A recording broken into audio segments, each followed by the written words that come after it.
difference. So right? today we are going to be talking about e-commerce and your business in 2024. Yeah, Yes. we are in a digital era, and it would surprise you to know that there are so many persons out there who do not even understand or know what exactly e-commerce means. So Yeah. let's begin our discussion today with, first of all, by watering the ground, defining what is e-commerce. So basically, to a layman, e-commerce is essentially electronic commerce, right?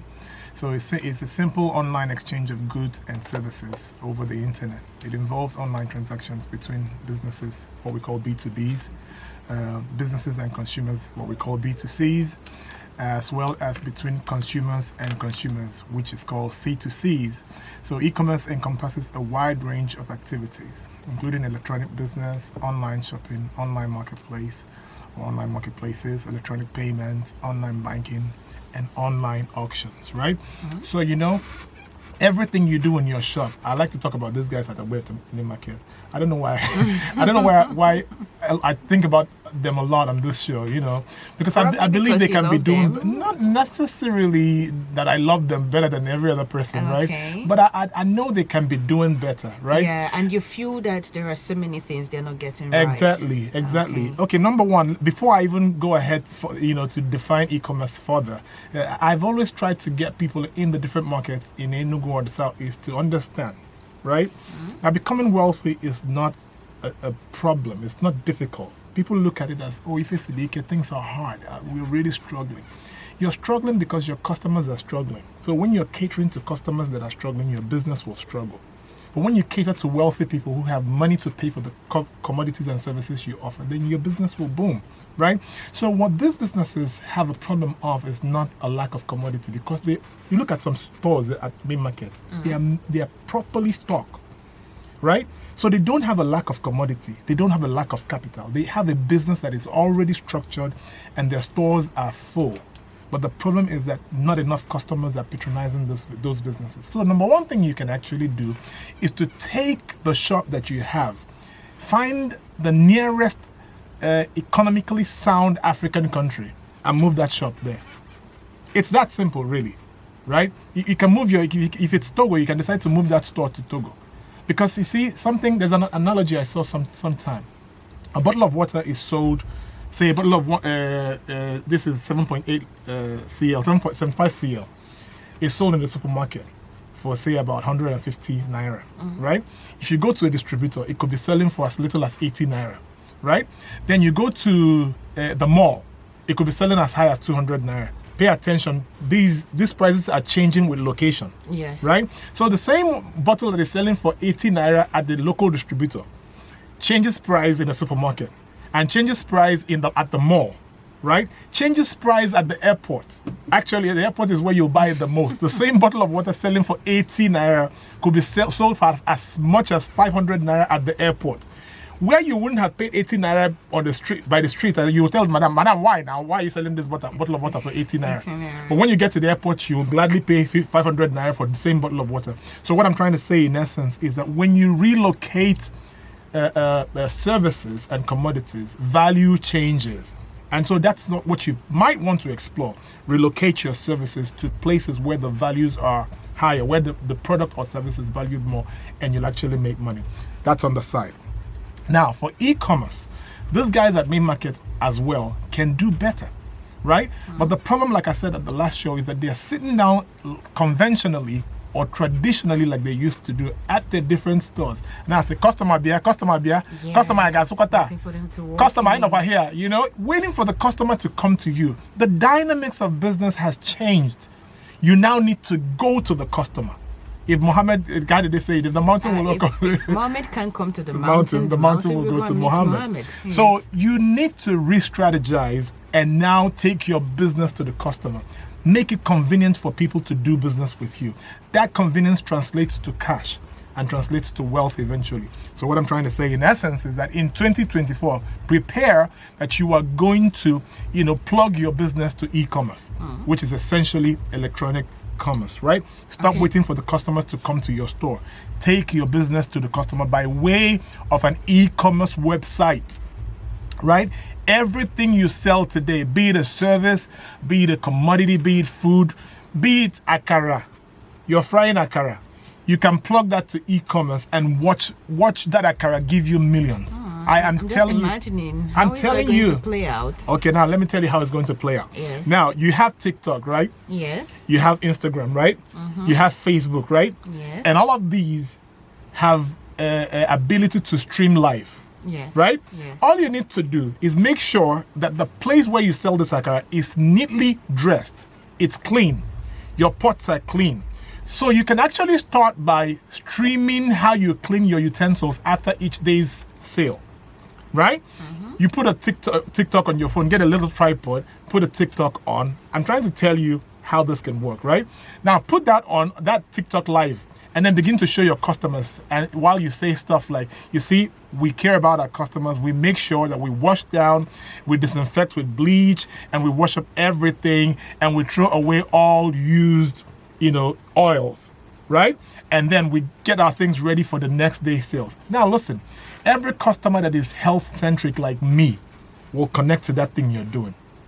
Because they'll understand, okay, this person is actually selling akara, but they are careful about their utensils, how clean they are, and how healthy they are for their customers. By doing that alone, you're connecting to a certain demographic of customers who care about what they eat and how healthy it is, right? Now, you move on from there. After you've done that, it could be a single live that you record and actually post on your, TikTok, your general TikTok or the social media platform, right? Then the next morning when you're preparing to get ready from, getting the beans out and washing it, you stream all of that. I see people do this. You go overseas, see people streaming their truck. Is it possible that they would get to a point where they start making money off, creating those contents? Yes, but that's not even where I'm going. Okay. Where I'm going is that now you're trying to, by how clean you are, by how meticulous you are, by how careful you are with preparing your dishes that you sell to the customers, you're connecting to a certain demographic that is actually, like for me, I don't buy stuff off the street. I don't eat in any restaurant. I eat only at home. Because I'm careful what I put in my mouth. I have a very sensitive stomach. So somebody like me will connect to somebody like that. And there is a certain demographic of people that are like that. They'll connect with you. So in the morning, you start streaming how you prepare the beans, how you wash it, how you, all the processes to the point where you begin to fry it. Listen, people are seeing you already, right? And they need akara.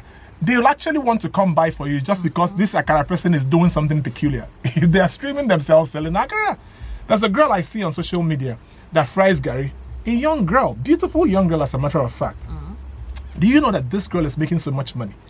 People call her from Europe and just give her money to fry Gary and go share them free. Okay. No. Okay, share for free. Share for them share it on the street in their name.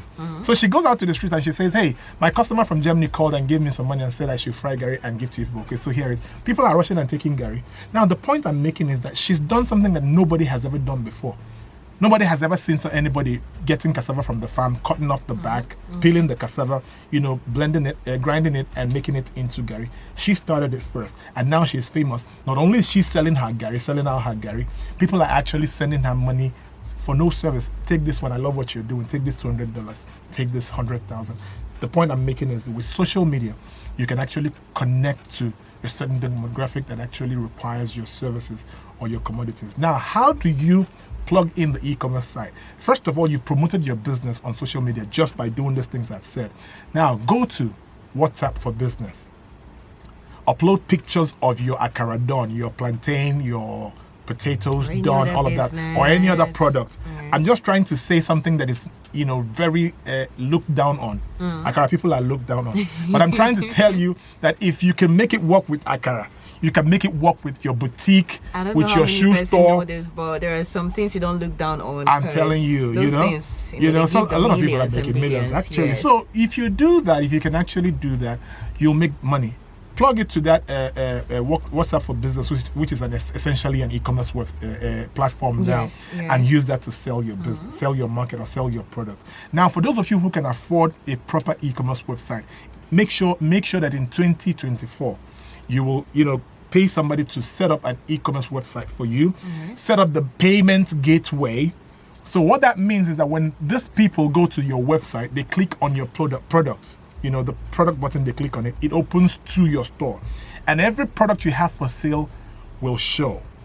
But they have been connected to a payment gateway, so that once they click on it, it takes them to the shopping cart. So they can move products to the shopping cart and at the end of the day close the deal and pay you without necessarily coming to your store.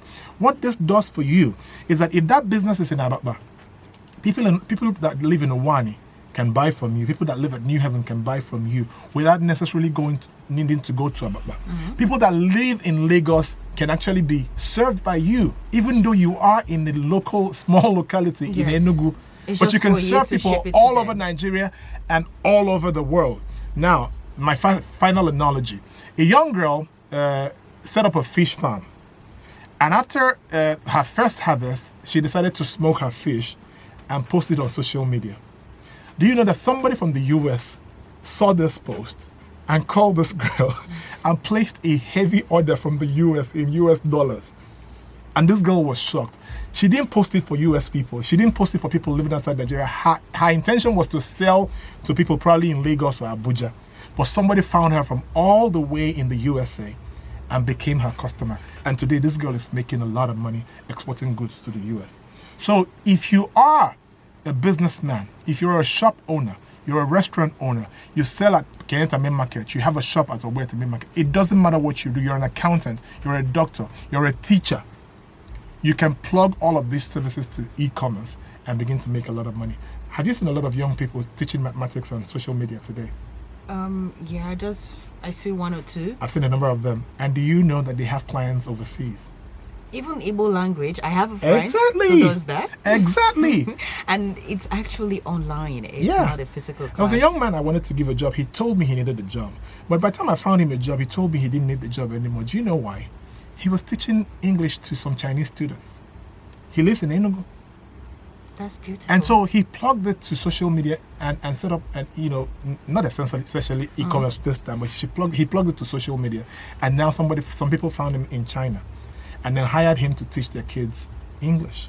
And so this young man is living in Nigeria, turning down the job I found him because he's been able now, to plug it to e-commerce or to social media. So you can do the same. You that's listening to me right now, you can do the same with your business. It doesn't matter what that business is. It doesn't matter if it's a service provision business or if it's a product, a provider. That if that business is a store, it doesn't matter. You can use both social media and e-commerce platforms to create millions for your business in 2024. Talking about plugging your business to e-commerce and digitalizing any skill or whatever business you have, it's like something that we say every time that we come here on the show. Yeah. Okay, so we've looked at the benefits of plugging your business on e-commerce. Could there be negative side of it? Could there be factors that would hinder someone from successfully plugging his or her business on e-commerce? Well, the first downside that I can think of is when you choose the wrong technician. Some people claim to be, I gave a guy from Bangladesh a job a few days ago, right? Everything he said he was going to do, he didn't do, right? Yet he claimed he was a professional, but I wanted to give him a shot, right? So I gave him that job through Fiverr. So now when he didn't deliver, I had to report him to Fiverr. And so Fiverr held the money back and wouldn't let him get the money. So the downside, the first downside will be that you choose the wrong technician who claims that he's going to set up the website, and at the end of the day he does a bad job, right? He may not even set up a proper gateway, and he tells you that he set it up. If you don't know, you're going to wonder why you're not making sales. Well, probably your gateway is not set up properly. So that's the first downside. You have to make sure that you find the right technician. And actually, if you want somebody to help you do that, call the number that we're going to give you at the end of the show, and we'll hook you up. And we have the technicians who can actually set up your e-commerce. That's the first one. Now, the other downside is that you don't set up a payment gateway, and then you decide to accept payment through transfers. Okay. And somebody will say, okay, send the goods. Some people, once you call a large amount of money, they get too excited. So you hear stories of people getting duped on social media. Yes. So you ordered a thing and you never get it, but you sent money. You had no reason sending anybody anymore. This is on the part of people who are supposed to patronize you now, right? If you are trying to buy from an e-commerce website, make sure that you use the payment gateway, right? So that way you're safe. And if you are the one selling, make sure that they buy through the payment gateway. Don't have anybody tell you, send me the goods, and then I'll pay on delivery, or that I will send you the money once I see the goods. Yes. So they can say they are making a purchase of 1.5 million, and then you get excited. Oh, this is a lot of money. I don't want to lose it. And you ship your goods. A bird in the hand is worth more than two in the bush, right? Yes. So don't go send anybody anything, because the value of the transaction is huge, right? So these are some of the downsides. Make sure that they pay through the payment gateway. Go there, put the product on a shopping cart, close the deal, make payment, and when you receive a lot, then you can ship the goods, right? Okay. It happens a lot on Instagram. You know what I'm talking about. I understand. I can relate. Yes. I can relate. Then the other thing is, we've also heard stories of even big stores like Deal Day and Jumia had their clients killed. You hear the story, right? Right, where the customer actually paid, but then at the point of delivery, the delivery guy was kidnapped and murdered. So we've had such things. So you have to be careful with these. You need to be very careful.